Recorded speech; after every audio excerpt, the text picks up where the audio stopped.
Good. Good afternoon, and thank you all for being here today. I'm Jennifer Labar Tapia. I'm Santa Fe Film Commissioner.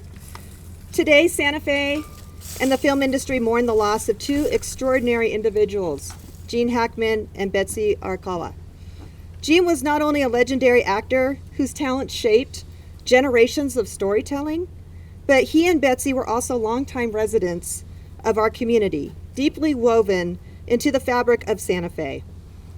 His talent is for generations to come with all of his storytelling.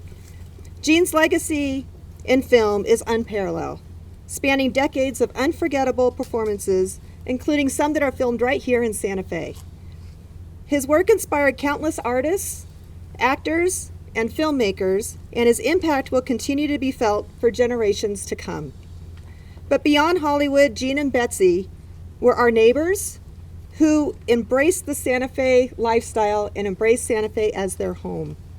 Their kindness, generosity, and love for this city made them more than just icons, but they were a part of our family. Our thoughts are with their loved ones and all who knew them and admired them.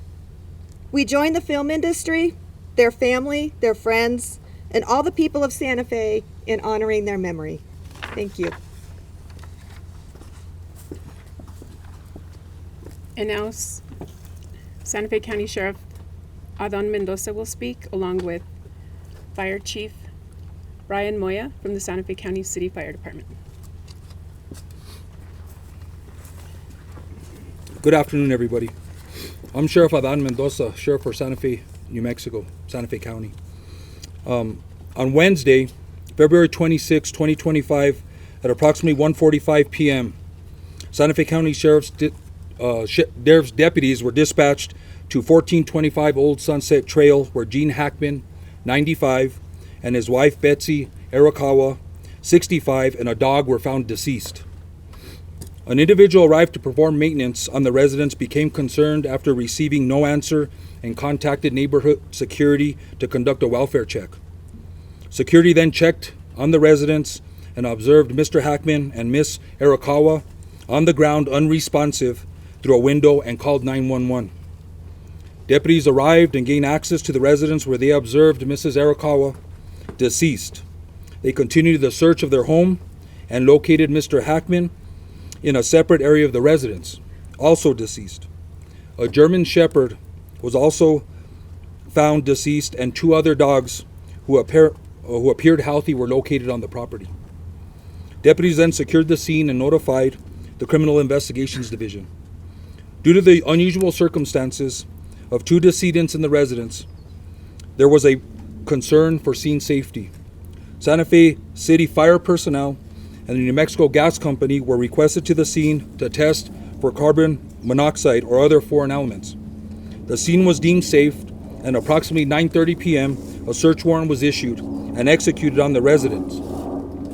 Now, collected from the residence, from this search warrant, there were two green in color cell phones, two bottles of medication, one bottle of over-the-counter Tylenol, My Request medical records, and a 2025 monthly planner calendar. Those items were secured from the residence for evidentiary purposes.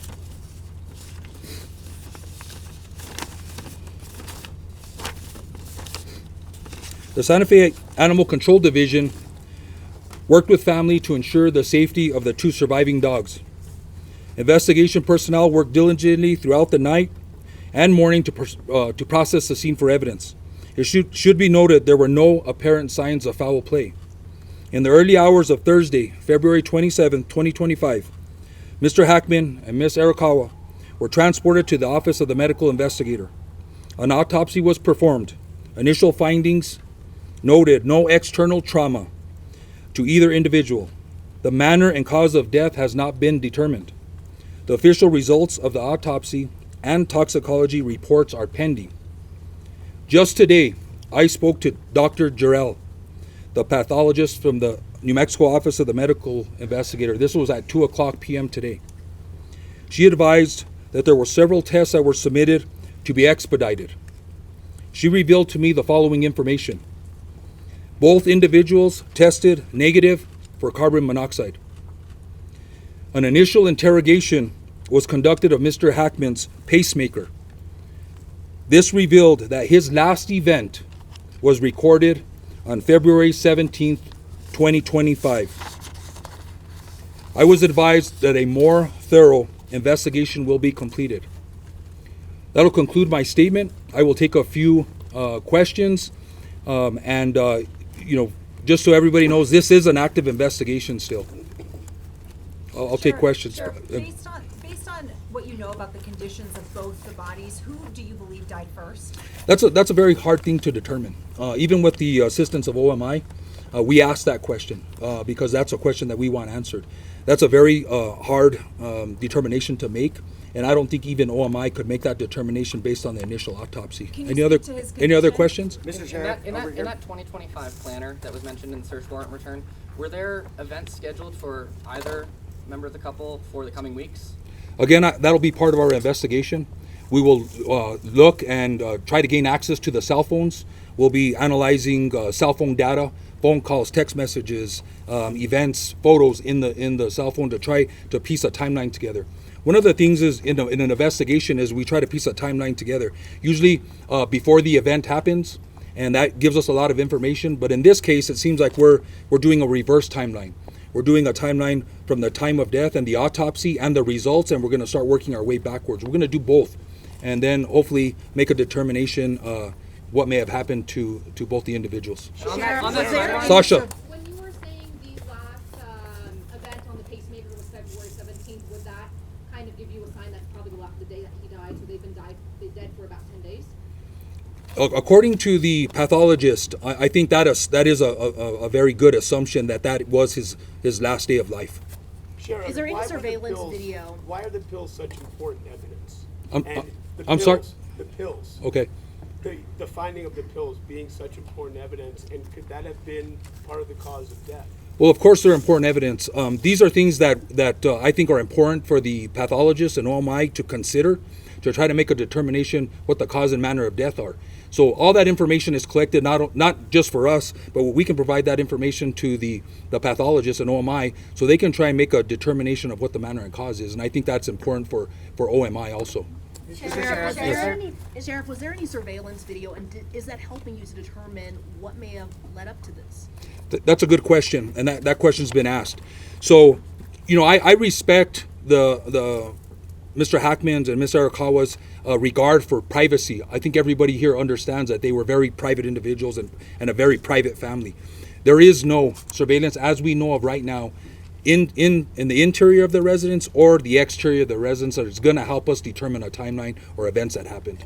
Do you think she Sheriff, was have outside? investigators, Sir. Tom Manson with CBS News, have investigators been able to get into the obtained cell phones?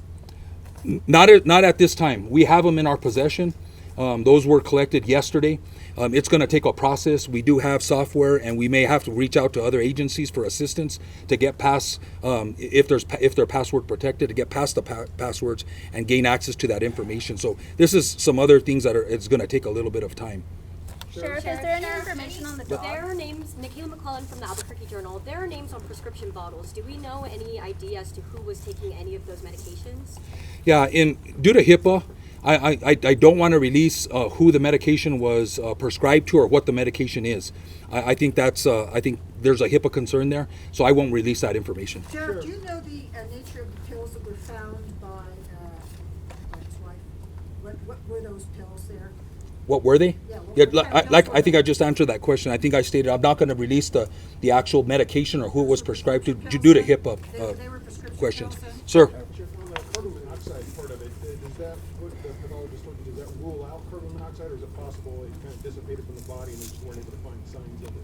I think that's a question for the pathologist. It's with that information, I'm assuming that at the time of death that they were negative for carbon monoxide, which means to me that that is possibly ruled out. That's another conversation I think that we will have with the pathologist and OMI to make sure that that's still not indication, but it sounds like that's ruled out. Were there any On that- signs on that- that Betsy was under any form of distress? I don't have that information. Again, I didn't personally see the individuals, so there's no indication that there was any stress. There was no indication of any of that I can tell or that I can share, unfortunately. Has foul play been ruled out? Hold on. Anybody else? I know you've asked a question, ma'am. Sheriff, was there any significance to the space heater being located near her head, that detail, and any more information about how the dogs died? No, I don't think the space, now that we've ruled out carbon monoxide, unless there's something else that comes back in the toxicology report, that we have to look, we're going to look at everything, right? We have photographs, we've documented everything that was close to the body in the room, then we'll look at that a little closer. But right now, there's no indication that has anything to do with it. Were you able to determine whether they fell or not? Like, was there any trauma evidence on the bodies to suggest a fall? No, I don't think there was any indication that again, there was no trauma indicated on the body. I'm assuming if they would have fell or injured themselves or a head injury or brain injury, that would have been discovered by the pathologist. So I'm going to say that they weren't. Just to follow up, that you saw the sunglasses and the cane on the floor, according to the reports, that would seem to go against that. That's up to the detective and OMI to work out. Sheriff, I'm gonna take 2 more questions, and then that's gonna be it. Sir. Can you say what the space heater was powered by? Was it a gas powered or electric powered space heater? I don't know that information right off the top. The dog died of starvation? Sir. How long do you think we'll have more concrete answers of what happened? Again, we're waiting for the autopsy results and the toxicology. The doctor, the pathologist, shared that information, which I think some tests were expedited. And so she shared that information with me because she thought it was relevant to the case and important for the public to know. I don't know. I don't know when the cause and the manner will be determined officially, or when the toxicology results come. I'm assuming the pathologist will wait for the toxicology to come back, so that'll help her make her decision on what the cause and manner is. But it could be months or 3 months or longer, in my experience. When is the last One more question. When is the last known contact with either Betsy or Gene? Again, that's been one of our challenges because of their privacy. So one of the challenges is trying to determine that timeline. I think the event of the pacemaker gives us an idea, but we're gonna sift through the cell phone records. We're gonna go through the planner. We're contacting workers, maintenance workers, family members, security. We're gonna be talking to security. It's a secure subdivision. There's in and out that I believe is documented. So we're working with them to try and determine, when the last contact was, and that'll help us put together the timeline. So thank you, everybody. I hope this answered some questions. And again, if we get more information, we will release that. I know there is concern and interest in Mr. Hackman and Mrs. Arakawa, and I just appreciate your patience. Thank you.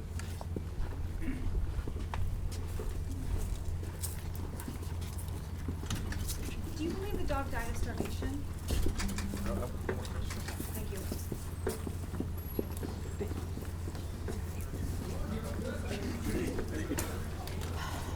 They skipped over the fire chief. What's the scope of the questions you're You okay? So we'll go ahead and take some questions from Fire Chief Brian Moya. The fire department was the first responding agency. Oh, sorry. When they entered and saw one of the deceased, they called the sheriff's department and waited for the sheriff's department to respond. So the scope of what Fire Chief can speak to is specifically that initial response, not the investigation, but the testing. We were talking about the carbon monoxide, so Chief will be able to answer those questions as far as what has his department tested, how often and when. Chief, can you talk about how you guys looked for carbon monoxide and how you ruled it out at the house? Yeah. So what we started with on the day of the event was we wanted to make sure our people were safe. So we did use our monitors from the Santa Fe Fire Department. We monitored throughout the house the whole time while we were looking for the second victim. And we made sure that it was safe for the Sheriff's Department and the Fire Department to be in the house during that time. So that's what we were mostly monitoring for. To add to that, yesterday we did go back again at the request of the Sheriff's Department to do another monitor to make sure that they were safe for them to do it again. So we did not pick up anything on our monitors, the Santa Fe Fire Department monitors. And when you do that,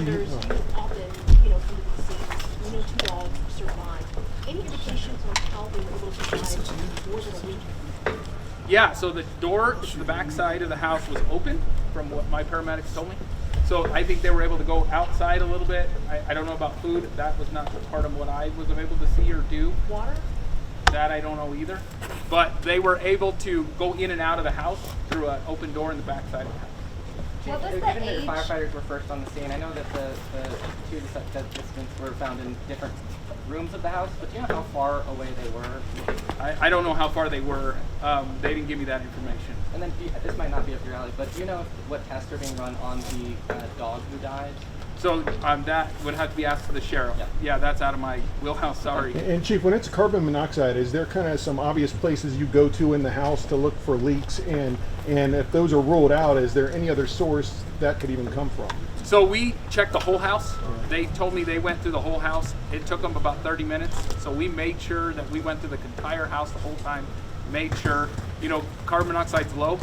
So they checked for that. There was not finding anything. So everything we had on our monitors were clean across the board as long as we were. And what are the typical sources?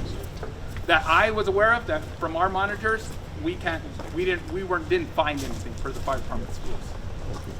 Did you know Gene Hackman wore like a rifle or some sort of device that he could press if he were incapacitated? Nobody told me that information from what I gathered from my team. From what your team did gather, was there any indication that the pills that were found there was an attempt to take those pills? Yeah, that wouldn't be part of my team's investigation. Our team saw that there was deceased, there was no life-saving measures, and that was what we did as our team.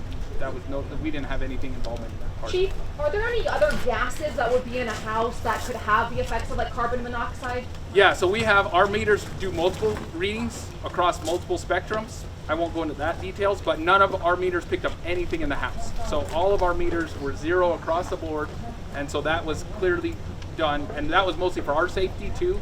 Was the sheriff's department was there for a long time, the fire department was there for a long time. We wanted to make sure our people were safe, and there was no hazards in the room. Chief, you said that the doors were open. Would we be able to find any indication of carbon monoxide if the doors were open still? So if there was that big of a leak, we could have happened.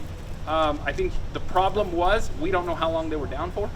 So it could have been, I would probably, in my instance, if it was a propaned house, maybe the propane would have ran out by then, but it was natural gas. That's a meter thing in that neighborhood, so it could have ran. So per our determination, I don't think that our meters would have picked something up if we would have still had a leak in there. Thank you. Is it possible they could have been exposed but it not show up later on? That would have to be pushed to the sheriff's department. I wouldn't know that detail. I'm sorry. Was it your firefighters who found the deceased dog in the closet? The sheriff's department found that. Okay. So we don't know if that door was locked or unlocked? We don't. That was all in the sheriff's department. My team, they went in, found the first victim, waited until the sheriff's department arrived. They stepped back out, then they found the second victim. Once we did our determination that the fire department wasn't needed besides doing the gas detection, then they released us from the scene. So we were not there more than maybe an hour and a half total, and then the fire department was released back to work. The warrant mentioned mummification for these victims. Was the decomposition similar for both, or could you tell that one may have died before the other? I will let the sheriff answer that question. I'm a lot more restricted on the HIPAA rules than the sheriff's department is, so I will have to let the sheriff answer that question. Can you just describe what mummification means, though? Like what that looks like when you use that? If somebody was down for a long time, their hands could be blackened and stuff to that nature. They could have no eyes. The eyes could have been gone by that time if it's been that long time ago. There could be no smell. It could happen. So my indication is we don't know how long they were down. My team's main focus was to find out that they were deceased. There was no further stuff that we could do. Any opportunity to bring them back alive, that was not happening, and so we wrote it up that. Chief, you have some, you were in the fire department for a long time. Can you explain to us or educate us how long does it take when someone has passed away that the mummification and the rigor mortis start, just so we can get an idea?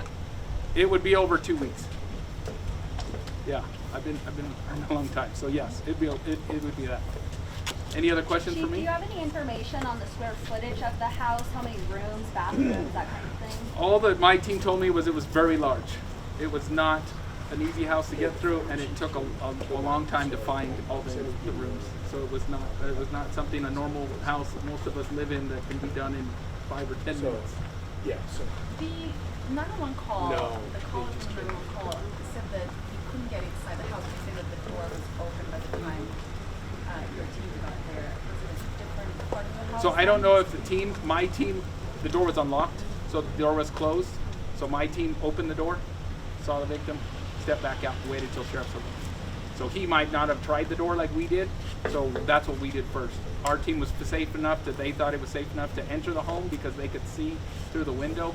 So my team can assume that they could enter when they open the door. We tried it before we pry. The fire department are a little more manly. We just break doors down. We tried it, it opened, they saw them, and then they stepped back and waited. But you said that the doors were open, so the dogs were going in and out, so the door would have to be open. So there was a different door farther down in the home that was cracked open that the sheriff's department found farther in the home, not the main front door.